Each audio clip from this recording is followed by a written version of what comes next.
ঢকুৱাখানাৰ সুনীল গগৈৰ বাসগৃহত সিআইডিৰ এটা বৃহৎ দল উপস্থিত হল। সুনীল গগৈৰ পত্নীক সোধা পোছা কৰিছে সিআইডিয়ে। কেইবাদিনৰ বিৰতিত ঘটনাটোক লৈ পুনৰ সিআইডিয়ে তৎপৰতা দেখুৱাইছে।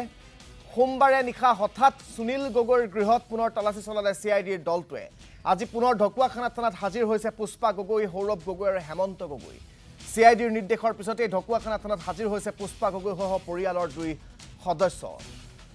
এই সন্দৰ্ভতে আমি পুনে পুনে আপোনালোকক লৈ যাব বিচাৰিছোঁ আমাৰ উত্তৰ অসমৰ ব্যুৰ চিফ বুবুল হাজৰিকাৰ কাষলৈ। বুবুল হাজৰিকা, কথাটো হৈছে কেইদিনমান সিআইডি নিমাত হৈ আছিল, তেওঁলোকে বৰ বিশেষ তদন্তৰ নামত কি কৰিছে কোনো জনা নাছিল, কিন্তু হঠাৎ আকৌ কালিৰ দিনটোত সিআইডিৰ দলটো উপস্থিত হৈ পুষ্পা গগৈক সোধা পোছা কৰিছে, আজি মাতি পঠিয়াইছে। মই গোটেই বিষয়টো সন্দৰ্ভত আপোনাৰ পৰা শেহতীয়া তথ্যখিনি জানিব বিচাৰিম। চাওক ৰাজদীপ, আচলতে ঘটনাটো হোৱা আজি 2 মাহ 5 দিনত ভৰি দিলে আৰু এই 2 মাহ 5 দিনে ঢকুৱাখানাবাসী হওক সমগ্ৰ ৰাজ্যবাসী হওক অসম আৰক্ষীয়ে যেনেধৰণে কৈছে যে সুনীল গগৈ হত্যাকাৰী জাহাংগীৰক হত্যা কৰি তেওঁ পলিচিৰ টকা অৰ্থাৎ বীমাৰ ধন লাভ কৰিবৰ বাবে তেওঁ এখন নাটক কৰি পলায়ন কৰিলে। গতিকে এই কথাটোকে বিশ্বাস কৰি ৰাইজে আছে আৰু ৰাইজে অসম আৰক্ষীলৈ অধিক আগ্ৰহেৰে বাট চাই আছিল যে কেনেধৰণে সুনীল গগৈক জীৱিত অৱস্থাত লোকচক্ষুৰ সন্মুখত তেওঁলোকে থিয় কৰাব পাৰে। গতিকে সেই দিনটোলৈ বাট চাই থকা পৰিলক্ষিত হৈছিল আৰু এই সময়ছোৱাত 2 মাহ 5 দিনত সুনীল গগৈ পৰিয়ালক বা সেই ঘটনাস্থলী বিভিন্ন স্থানত সিআইডি ফালৰ পৰা ধাৰাবাহিকভাৱে তেওঁলোকে অভিযান চলোৱা পৰিলক্ষিত হৈছে। যোৱা 27 জুনৰ পৰা এই ঘটনাটো সিআইডি হাতলৈ গ'ল আৰু তাৰ পাছত সিআইডিয়ে তদন্ত চলাই আছে। ইয়াত সিআইডি আৰক্ষী অধীক্ষক সুধাকৰ সিং আছে, ঠিক তেনেধৰণে আন এগৰাকী IGP সংযুক্তা পৰাশৰৰ নেতৃত্বত এই তদন্ত প্ৰক্ৰিয়া আগবাঢ়ি আছে আৰু ঢকুৱাখানাত বাহৰপাতি DSP ৰবীন ডেকা আছে, তেওঁৰ লগত 6জন লোক আছে। ইয়াৰে ফৰেনচিক লেবৰেটৰী 3জন আছে আৰু 3জন সিআইডিৰ লোক আছে।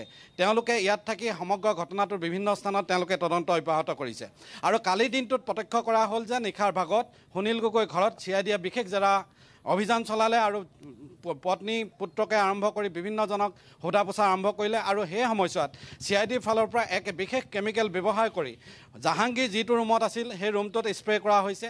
সুনীল গগৈ বাহনখনত স্প্ৰে কৰিছে, সুনীল গগৈ ঘৰৰ ৱাল বেৰত আৰু ঠিক তেনেধৰণৰ মটৰচাইকেল আদিত স্প্ৰে কৰা পৰিলক্ষিত হৈছে। আৰু আমাৰ হাতলৈ যি তথ্য আহিছে এভিডেন্স বেছড প্ৰেক্টিছ অৰ্থাৎ EVP পদ্ধতিৰে আজি জেৰা চলোৱা হ'ব। কালি ৰাতিও জেৰা চলাইছে।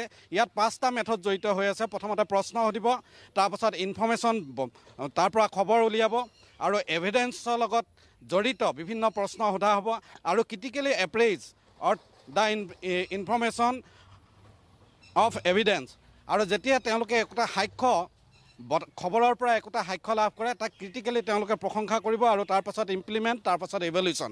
এই 5টা পদ্ধতিৰে শেহতীয়াভাৱে সিআইডিয়ে সমগ্ৰ জেৰা পদ্ধতিটো আগবঢ়াই লৈ যোৱা পৰিলক্ষিত হৈছে।